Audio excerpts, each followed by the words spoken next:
नमस्ते सभी को। न्यू एनर्जी के तीसरे एपिसोड में आप सभी का स्वागत। आज हम आगे चलकर तोबियस के बारे में जानेंगे। लेखिका हमें एक कहानी बता रही है। चलिए इसे समझते हैं। 1997 मतलब 1997 में एक दिन जॉफ्री हॉप नाम का एक व्यापारी हवाई जहाज से सफ़र कर रहा था। एक बिजनेस मीटिंग ख़त्म करके जॉफ्री घर वापस जा रहा था। वो सफ़र जो था वो रात का था। हवाई जहाज़ में बत्ती बुझा दी गई। धुंधला दिखाई दे रहा था। सब के जैसे जॉफ्री भी आराम करते हुए पीछे टेक लेकर अपनी आंख बंद करके हुए बैठा था। और तोबियस उसके सामने प्रत्यक्ष हुआ। तोबियस का शरीर रोशनी में था। उसको नमस्कार करके उसके साथ बहुत देर जॉफ्री ने बात की। बात करके गायब होने के बाद जॉफ्री काँप उठा, चारों तरफ देखा।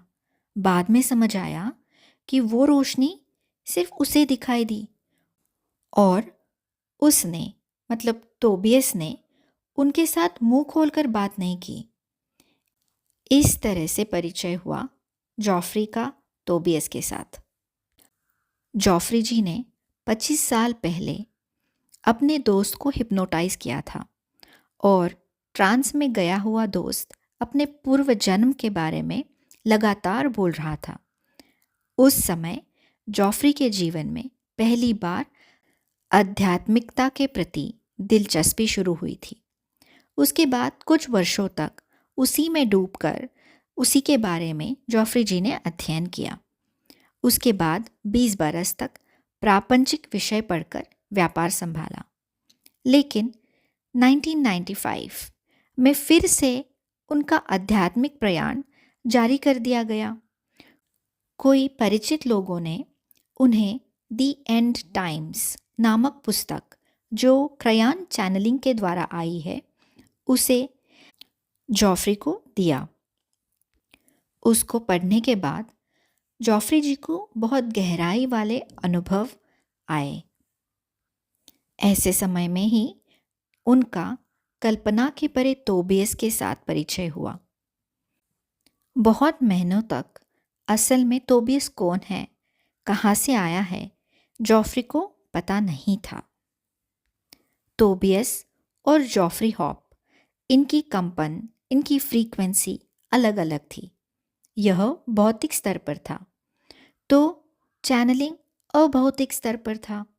इसीलिए उनसे बात करने के लिए जॉफ्री जी को उस कंपन, उस फ्रीक्वेंसी के स्तर को छूना बहुत ज़रूरी था। तब भी वो तोबियस की बातें स्पष्ट रूप से सुन सकते थे। एक दिन जॉफ्री जी ने पूछ ही लिया, तोबियस कौन हो तुम? तो तोबियस ने कहा, बाइबल में देखो, पता चलेगा।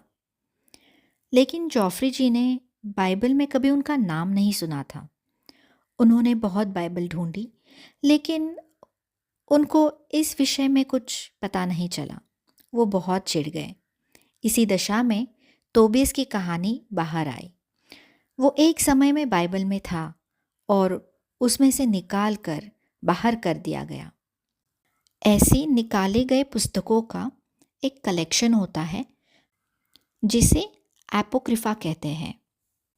वो कलेक्शन में एक बाइबल है जिसका नाम है टोबिट। और ये टोबिट ग्रंथ, टोबिट बाइबल में जो प्रधान पात्र था वो था तोबियस। तोबियास की कहानी है ईस्वीसन पूर्व 700-600 साल। देश के बहिष्करण की वजह से तोबियास के फादर टोबिट निनेवे प्रांत में रहते थे। वो शव घर में शवों को दफनाने का काम करते थे। एक दिन एक शव को दफन करते समय एक चिड़िया के मलमूत्र उनकी आँखों में पड़ने की वजह से वे अंधे हो गए और कठिन गरीबी और दुखी होते समय उन्हें याद आया कि उन्होंने मीडिया प्रांत में रेजस नाम की एक जगह पे 10 चांदी के सिक्के छुपाए हुए हैं। तो उन्होंने अपने छोटे बेटे तोबियास को कहा कि वे राफेल नामक देवदूत के साथ वहाँ मतलब रेजस में जाके वो 10 चांदी के सिक्के वापस ले आए। तोबियास और राफेल देवदूत चलते हुए उस जगह पे पहुँचे जहाँ पे आज पर्शिया कहते हैं। वहाँ पर तोबियास के कुटुंब से संबंधित कोई लोग रहते थे। उनकी सारा नामक एक बेटी थी। उनका 7 बार विवाह हुआ था, लेकिन हर बार सुहागरात होने से पहले एक राक्षस लड़की के दूल्हे को मार देता था। राफेल ने तोबियास को सुझाव दिया और सारा के साथ विवाह करने के लिए तोबियास को कहा। आदत के मुताबिक उन्हें मारने के लिए शादी की रात को वो राक्षस जिसका नाम अस्मोडियास है वो आया। सारा और ये राक्षस एक दूसरे से प्यार करते थे। जब वो राक्षस उसे मारने के लिए आया तो तोबियस ने अपने पास रखे हुए लिवर और दिल जो रास्ते में राफेल ने उन्हें लेने के लिए कहा था, उसे जलाकर उस धुएं से राक्षस को भगा दिया। बाद में चांदी के सिक्के लेकर तोबियस, राफेल और सारा तीनों ही वापस घर लौट कर आए। राफेल के सुझाव पर मछली के पित्ताशय के लेप से टोबिट का अंधापन भी दूर हो गया। तभी राफेल ने अपना परिचय देते हुए कहा कि वो एक आर्कएंजल है और अपने असली रूप के बारे में बताकर राफेल वापस स्वर्ग चला गया। अब ये कहानी का अर्थ क्या है? तो लेखिका आगे लिखती है, जॉफ्री जी ने टोबिट का ग्रंथ पढ़ा और ये कहानी को on the road with archangel नामक किताब में लिखा। बाद में जॉफ्री जी ने तोबियास को पूछा कि क्या ये कहानी सच है? तो तोबियास ने जवाब दिया, थोड़ी कहानी सच है, पूरी नहीं, लेकिन ये कहानी भय को पार कैसे करना है ये सिखाने वाली है। बहुत सालों के बाद इस कहानी के डर के बारे में तोबियास ने समझाया।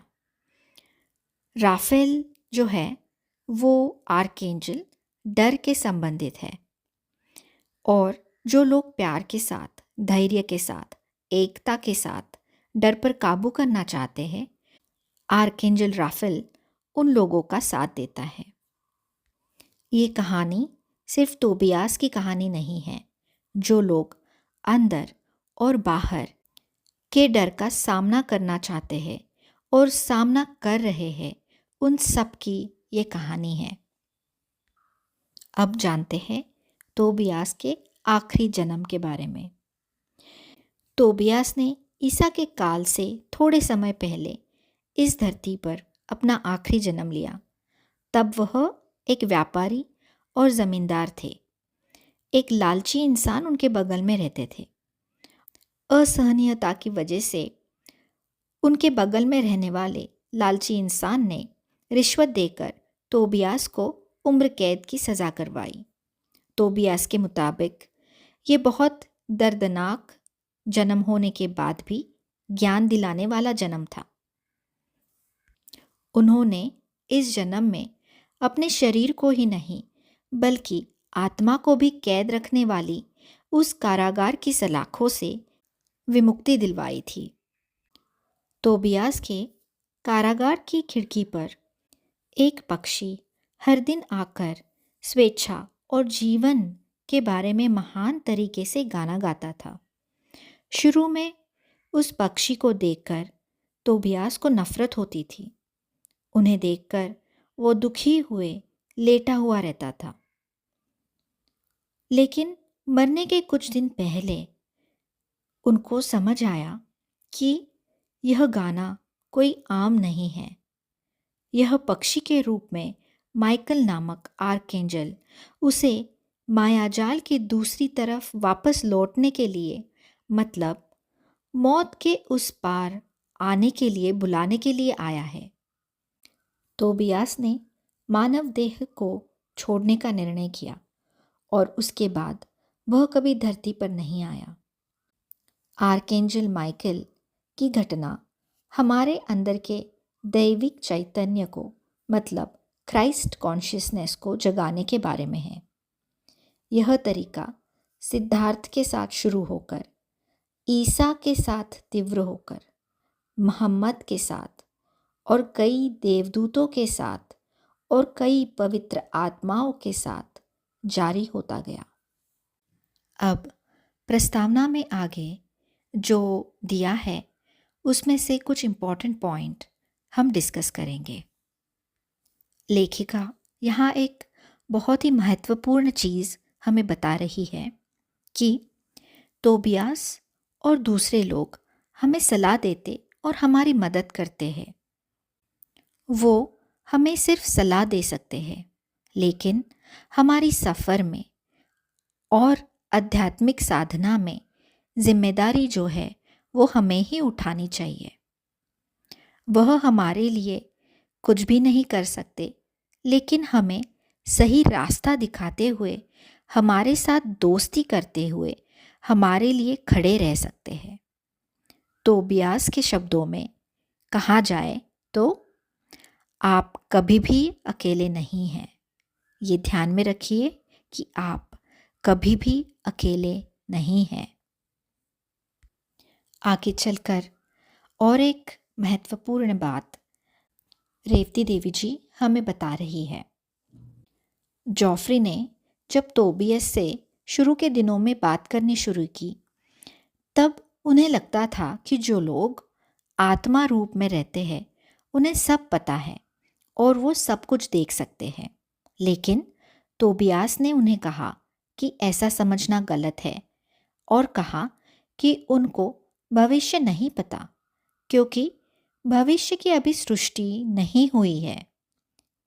इसके लिए वो एक एग्जाम्पल देते हैं कि नीचे ज़मीन पर खड़े रहने वाले से ज़्यादा ऊपर पहाड़ पर खड़े रहने वाले को रास्ता दिखाई देता है। इसी तरह से होने वाला है उसके बारे में जो ऊंचाई पर खड़ा होता है उसे पहले ही सब कुछ दिखाई देता है। रोड पर खड़े हुए इंसान को बगल वाली गली से आती हुई गाड़ी नहीं दिखाई देती, लेकिन जो इंसान इमारत पर खड़ा होता है उसे गली में आते हुए गाड़ी दिखाई दी जाती है। वो गाड़ी गली से आकर कुछ देर में रोड पर चढ़ने वाली है, इस बात का भी पता चल जाता है, लेकिन इमारत के ऊपर से देखने वाले को वह गाड़ी रोड पर चढ़ने के बाद किस तरफ का रास्ता लेने वाली है ये बात पता नहीं रहती। रास्ता किस तरफ मोड़ना चाहिए ये वो गाड़ी का ड्राइवर ही डिसाइड कर सकता है और ये बस उसी के हाथ में होता है। आगे चलकर लेखिका हमें चैनलिंग और क्रिम्सन सर्कल क्या है इस बारे में बताती है।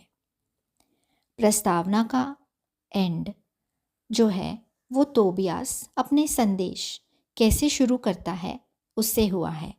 चलिए इसे हम पढ़ते हैं। तोबियास अपने संदेश को हमेशा ऐसे शुरू करता है। तोबियास नामक हमारा दोस्त जॉफ्री हॉप के द्वारा मैं बात करता हूँ, लेकिन हम आप में से हर एक के साथ, आपके दिल के साथ, आप दिव्य आत्माओं के साथ, मतलब प्रज्ञा आत्माओं के साथ आज बात कर रहा हूँ। आप जो बातें सुन रहे हैं और पढ़ रहे हैं वह इतनी ज़रूरी नहीं है। ज़रूरी है शौबरा और उनके कुटुंब को देने वाले संदेश, प्यार और एनर्जी, यह ज़रूरी है।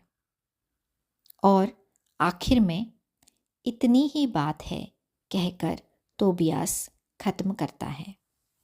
यहाँ पर प्रस्तावना पूरी होती है और आज हम यहीं रुकेंगे।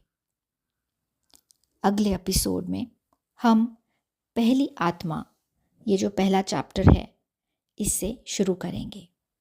आशा करती हूँ आपको तोबियास की कहानी मेरी तरह ही दिलचस्प लगी हो। अगले एपिसोड तक लव एंड लाइट।